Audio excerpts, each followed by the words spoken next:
Assalamualaikum warahmatullahi wabarakatuh. Ketemu lagi dengan aku alias Sabita Rahmania Setinanda dari Sarjana Terapan Gizi semester 3 reguler B. Jadi di sini aku mau jelasin tentang isi piringku untuk usia 1 sampai 3 tahun. Kita mulai ya. Sebelumnya slogan saya adalah Bunda Hebat Balita Sehat. Nah, sebelumnya kalian udah tahu belum sih gizi itu apa? Jadi, gizi adalah suatu proses organisme menggunakan makanan yang dikonsumsi secara normal melalui proses digesti, absorpsi, transportasi, penyimpanan, metabolisme, dan pengeluaran zat-zat yang tidak digunakan untuk mempertahankan kehidupan, pertumbuhan, dan fungsi normal dari organ-organ, serta untuk menghasilkan energi. Nah, pentingnya gizi seimbang itu apa ya? Jadi, keinginan untuk makan dan kebutuhan pangan tuh menjadi sebuah naluri untuk kita makhluk hidup. Nah, poin penting gizi seimbang di sini adalah menanamkan kebiasaan makan yang baik dan benar kepada balita. Yang kedua, memberikan gizi yang seimbang sesuai kebutuhan untuk tumbuh kembang balita secara optimal. Yang ketiga, memelihara dan meningkatkan daya tahan tubuh balita terhadap penyakit. Nah, selanjutnya ada posisi pangan dalam pembangunan. Jadi, pangan itu tuh merupakan kebutuhan dasar setiap manusia. Nah, pemenuhannya adalah merupakan hak asasi, tidak dapat ditunda dan tidak dapat disubstitusi dengan bahan lain. Nah, melaksanakan pembangunan nasional itu membutuhkan sumber daya manusia yang berkualitas. Sedangkan sumber daya manusia yang berkualitas itu ditentukan oleh pangan yang dikonsumsinya itu berkualitas apa enggak. Nah, lalu ada kurang gizi. Dampak konsumsi tidak seimbang kurang gizi adalah yang pertama, keguguran, pendarahan prematur bagi bayi baru lahir. Yang kedua, ada gangguan pertumbuhan dan perkembangan. Yang ketiga, ada prestasi belajar olahraga menurun. Yang keempat, daya tahan produktivitas pendapatan akan menurun. Yang kelima, lemah, daya tahan menurun, sering sakit dan sampai kematian. Nah, di sini ada pentingnya pemenuhan gizi saat 1000 HPK. 1000 HPK itu apa sih? Jadi, HPK itu kepanjangan dari hari pertama kehidupan. Itu tuh menentukan banget. Nah, jadi ada dampak jangka pendek dan dampak jangka panjang.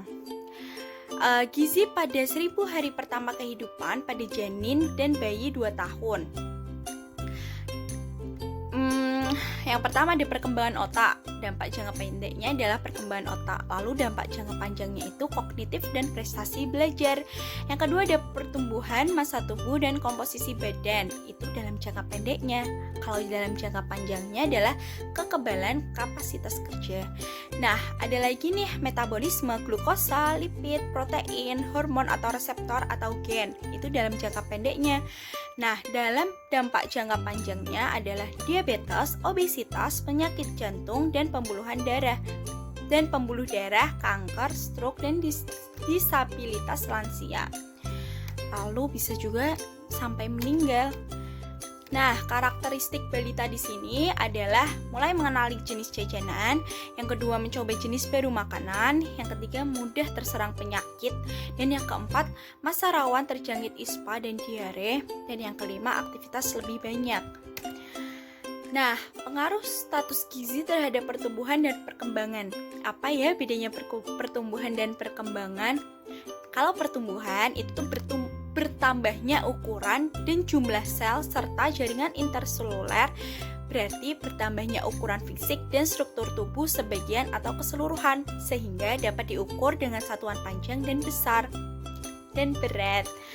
Nah, kalau perkembangan itu bertambahnya struktur dan fungsi tubuh yang lebih kompleks dalam kemampuan gerak kasar, gerak halus, berbicara dan bahasa, serta sosialisasi dan kemandirian. Lalu apa ya pengaruh status gizi kalau kurang gizi? Nah, jadi kekurangan gizi seperti kekurangan energi, kekurangan protein, kekurangan zat besi, itu tuh dapat menyebabkan berbagai keterbatasan, antara lain pertumbuhan mendatar, berat, dan tinggi badan menyimpang dari pertumbuhan normalnya. Nah, ada lagi nih, keadaan kurang gizi juga berasosiasi dengan keterlambatan perkembangan motorik.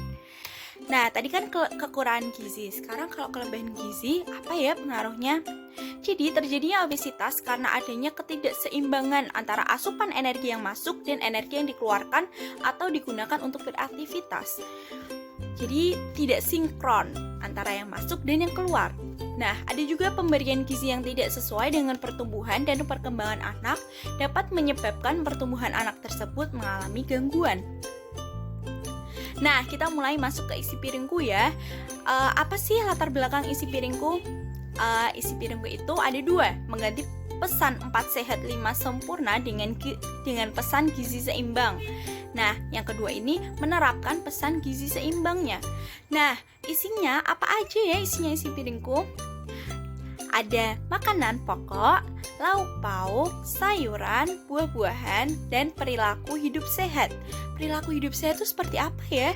Jadi jangan lupa cuci tangan, jangan lupa untuk aktivitas fisik, memantau berat badan, dan minum air putih dalam jumlah yang cukup. Nah, ada nih bagian-bagiannya isi piringku. Untuk makanan pokoknya 2/3 bagian, sayurannya 2/3 bagian, lauk pauknya 1/3 bagian, dan buah-buahnya 1/3 bagian. Dan jangan lupa air putihnya. Ini untuk sekali makan ya, 1 porsi makan. Dan jangan lupa untuk sebelum makan kita cuci tangan dulu, dan untuk mengurangi gula, garam, dan minyak. Nah, di sini ada contoh-contoh menu untuk balita dengan isi piringku. Tuh, ada menu sarapannya, ada menu makan siangnya, dan ada menu makan malamnya. Wah, menarik ya. Lalu, hal yang harus dicermati orang tua dalam memilih makanan untuk anak-anak. Yang pertama, pilih makanan yang seimbang bagi kebutuhan balita, seimbang nutrisi dan nilai gizinya. Yang kedua, sajikan makanan dalam bentuk yang sesuai dengan kematangan usia si balita. Jadi jangan terlalu mentah atau jangan terlalu matang. Nah, lalu ada siapkan makanan sesuai piramida makanan yang baik dan menyehatkan bagi balita. Apa itu piramida makanan? Nah, di sini dijelaskan juga piramida makanan tuh ada susu, protein yang terdapat pada lauk pauk, sayur mayur dan buah-buahan, dan karbohidrat seperti nasi, roti, mie, kentang, dan sereal. Nah, yang terakhir ada masaklah makanan dan pilih makanan di luar yang tidak mengandung perasa, pewarna, dan pengawet buatan yang berbahaya bagi tubuh. Nah, sudah selesai. Terima kasih ya sudah mendengarkan. Semoga ilmu-ilmu dari saya bermanfaat untuk kalian. Assalamualaikum warahmatullahi wabarakatuh. See you.